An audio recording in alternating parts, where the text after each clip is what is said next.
What's going on, Cubs fam? We are back for another Disney Sorcerer's Arena video, and today we're going to talk about the top 5 best free-to-play characters in this game that you guys should be farming. I know most of you are free-to-play. You don't want to spend on all these new whaley characters, and so we got you today with 5 characters to farm free-to-play that are going to help boost you in all areas of the game. And to talk about this subject, I brought on the one and only Cozy Gamer to talk about it. It's a Cozy video today, everyone. How you doing, Cozy? I'm doing good, Cubs. I'm glad to be here in front of the Cubs fam and excited to talk about these characters and which one, just to target right when you begin the game.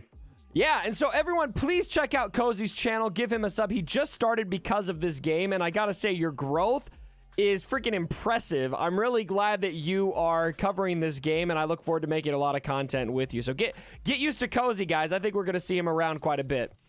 I appreciate that, Cubs, man. Yeah, it's a fun time. It's a great game, and it's fun making content for you guys, and we're going to have some fun together. So, Cozy, we talked before we did this video. There are 4 characters here that are free to play that we just feel like we're wasting your time telling you about these guys. And those 4 are Shan Yu, Big Bad Wolf, Mordu, and Hades. So these guys are not on our list, but they are free-to-play characters that are fantastic. Probably the best 4 in the game. We want to give you something a little more interesting, right? Yeah, definitely. They're the obvious go-tos. Yeah, they're the obvious go-tos. So, all right, let's talk about number 1 on our list then. So, these guys those 4 were probably the best, but these are another 5 that you're probably going to need to go for. Number 1 is Jack Sparrow. Cozy, tell me a little bit about why Jack Sparrow's making this list. Okay, so, he's in the club exchange, and there's no one really other than Kristoff, who just landed in there, to go after with that currency. He's going to help you in tower. He's got the best crowd control in the game and charm, and overall, he scales very well, and you're going to use him until the end game. Yeah, and there's just so many, I feel like there's so many ways to use that charged, don't you think? Or sorry, Absolutely. Oh my gosh, I mean the charmed, not charged. I got in dash mode. Yeah, we've been playing with Dash and Manicore, so I get it. Charm, you can control Bucket with it. You can just essentially stun and completely remove a character out of their turn. It has uses all over, and that's what makes it the best debuff. And it's Jack Sparrow. I mean, it's one of those characters. It's easy to get yourself hyped to farm Jack Sparrow, don't you think? Oh, absolutely. Can we get some more Pirates of the Caribbean characters in here? Yes! What? Look, I know everyone's hyped about Frozen, but Pirates is one of those top franchises I need to see in this game a little more. We just got 2 right now. Oh, I know. When Pirates of the Caribbean comes to DSA, the wallet's opening, my friend. Cozy's comfortable wailing. You know what? I think mine probably be open too. Let's be real. All right, let's talk about the next 2. These guys are sitting right next to each other. They're brand new characters, Kristoff and Sven. And I got to take my hat off to Glue because they are making Kristoff and Sven free-to-play farmable on day 1. These are free-to-play characters. It might take you a little bit to get there, but you can take them all the way to 7 stars just with the needed time. Now, we got a couple reasons for including both Kristoff and Sven. Cozy, you want to talk us through it? Yeah, so Sven and Kristoff, they're the next best duo. You had Barley and Ian earlier before that, but these 2, you're going to have Sven be just the damage dealer. His basic is going to be pumping out some massive damage. And Kristoff, he's kind of the main support and defense of the team. He's got the highest or one of the highest health pools in the game. Doesn't do a lot offensively, but can bring a lot of buffs and put out the trolls, Cubs. Do you know about the trolls? Oh, I know about the trolls. Are you talking about internet trolls or the rolling trolls? The rolling ones. You've met the internet trolls by now, I'm thinking, on your channel, right? oh, they're coming. They came fast. They come fast. It doesn't take much time. You go in front of a camera, post videos on YouTube, they coming for you. Oh, yeah. Now, something else, I think that your analysis of why these characters are good is solid, Cozy.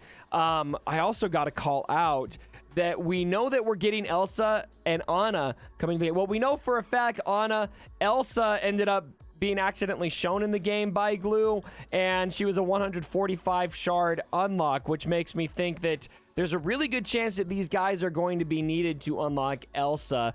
And so you've got a dual benefit here of not only do they have good synergy, they're probably going to be part of the next meta, and they're probably going to be required to even partake in the next meta and unlock the next characters. Yeah, so it's never. I'm happy with them putting these 2 characters redoing the way events work and giving it early access so that we can start farming them and hopefully get some good meta Elsa play. I was happy with that too. It felt to me like the release cadence of characters coming out, it was starting to feel a little cash grabby, and so seeing 2 characters come out, just go straight to free-to-play farmable, felt really great to me, especially 2 characters that are as well universally liked as Kristoff and Sven. So that's number 2. I know that's technically 2 characters, so you guys get a bonus 1 here. So it's kind of a top 10 list, I guess, but we're gonna talk about those as if they're the same person, because you really don't want one without the other, do you, Cozy? No, I would stick with both of them. They really shine off each other. Sven does okay by himself, but usually you want to stick together. Let's talk about Sorcerer Mickey coming in at number 3. Sorcerer Mickey is a character that I've neglected personally, and I regret it in some ways. But I think probably, Cozy, I'd like to hear kind of your take on why Mickey is on this list. But probably one of the biggest reasons I think Mickey is an essential free-to-play character to farm because he is such an effective counter to Dash. So that's the first thing I was going to say is his dash counter. I mean, if you're not using that when you're facing dash, you're going to put yourself at such a better advantage. And then outside of that, he's got the whirlpool. If you're using him with the Kingdom team, pump out the slows very fast. Keep in mind, guys, he's going to be not as good around the T5 level 30, 40 range. But once you get past that, he is meta. I mean, he's a top 5 character. Yeah, I've gone against 7-star Gear 6 Mickeys, and that AoE damage can just be absolutely bananas. And I swear at my phone or my computer screen on BlueStacks when my dash gets 7 stacks of charged or 8 stacks and Mickey gets to go before him, and it's 6 attacks. And that can literally take every single stack of charged off you. Every single stack, or almost every time it's going to knock you down to 2 to 4 tops, maybe 4 if you're lucky. And so Mickey, very solid counter to dash. The slowdown on an AoE basis is fantastic, like you said, and he's Kingdom. And so he's going to get that speed boost from Shan Yu, which if you're free to play, I think it's like we've said already, Shan Yu's kind of a given in that discussion. All right. He's a solid Kingdom edition. Can't go wrong. Definitely can't go wrong. I can promote my Mickey right now. Let's promote him. There we go. 4 stars. You love to see it. There we go. On the way. All right. It's hard to bring up Mickey and Kingdom characters without talking about our boy Aladdin. Why would you say Aladdin is in at number 4 here? Oh man, the evasion alone. Have you ever faced Aladdin? And I mean, every single time you're ready to go and like pump up some damage, and the guy dodges like half of your attacks. Yeah, it's rage inducing. I mean, I can't. And his first special, when this is leveled up, 1 jump ahead, and he's high stars and he's high gear, this thing pumps out some pretty freaking dope damage. I mean, we're talking 4 or 5 plus thousand damage easy. And that also brings on that evasion on this ability. And if Jasmine's around, she's going to assist. Just really solid stuff. Yep, and then he's being one of the fastest characters in the game. Again, you're going to be able to get the crowd control going and keep the teams that you're facing from even really getting a shot to attack you.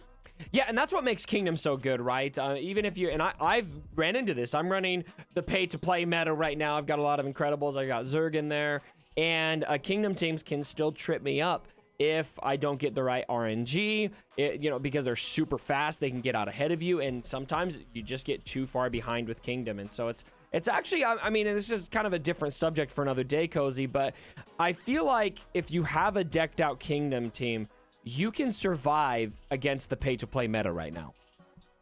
Absolutely, I can agree. If you go after, there's not a bunch of variety currently in the game right now to get multiple teams, so concentrate on that main 5. And if you concentrate on the Kingdom teams, they're going to keep you into it completely through the game as of right now. All right, guys, the last character on our list, number 5 or number 10, I guess. Maybe we should have just called this a top 10. I hope we didn't make you guys too cross-eyed on this. But this character is going to be a little bit more of a PvE-focused character. So if you're still, this is going to be mostly for those of you who still haven't beaten all 5 towers. But that's DrFaciliate. And what makes DrFaciliate so great is this passive ability here, Dark Redemption, which will restore health to him and all teammates whenever somebody dies on either your team or the enemy team. And as you go through the tower, there's just so many people you're killing over and over and over and over again. And that's just going to keep your team solid through the entire tower. He can also have some PvP use. I still do run into DrFaciliate in PvP, but I feel like he makes the list because he's going to really help carry you through that tower. Yeah, no question about it. The doctor himself, he is the PvE kind of king of this game. The doc. He is in tower. You're gonna combine him. If you can put Pete's Shadow on him, you're gonna get that passive twice. So the healing is just gonna be incredible. And then he's just kind of the king of debuster right now. Currently, shuts down people with the polymorphs and then just puts out charms consistently. I mean, the guy. There's nothing not to love about him. If you do run into Simba still, he's a great counter to Simba, though I think it's, I'm going to say pretty comfortably that Simba's kind of phasing out right now in favor of the Incredibles lineups or Kingdom lineups right now. So, all right, everyone, that's going to round out the list. Cozy, is there anything that you want to add to our discussion or say to the Cubs fan before we conclude our video today? You know, Cubs, just want to thank you guys for having me. And pretty much, guys, focus on your main 5. Go after Kingdom or go off the beaten path. Have some fun with the Incredibles. I know me and Cubs have been doing that. And have some fun with the new Frozen characters. You can catch me on my YouTube channel. Appreciate you guys for all that you do. And we will see you later. All right. Well, Cozy, thanks so much for joining us for this video. Go ahead and check him out. I've got links down below in the description. You can find Cozy on Twitch. You can also find him on YouTube. Again, making great stuff. So, all right, everyone. Let us know what you think down in the comments below. Which free-to-play characters are your favorite in this game? I want to hear from you down below. Like the video if you did enjoy it. And as always, my brothers, don't forget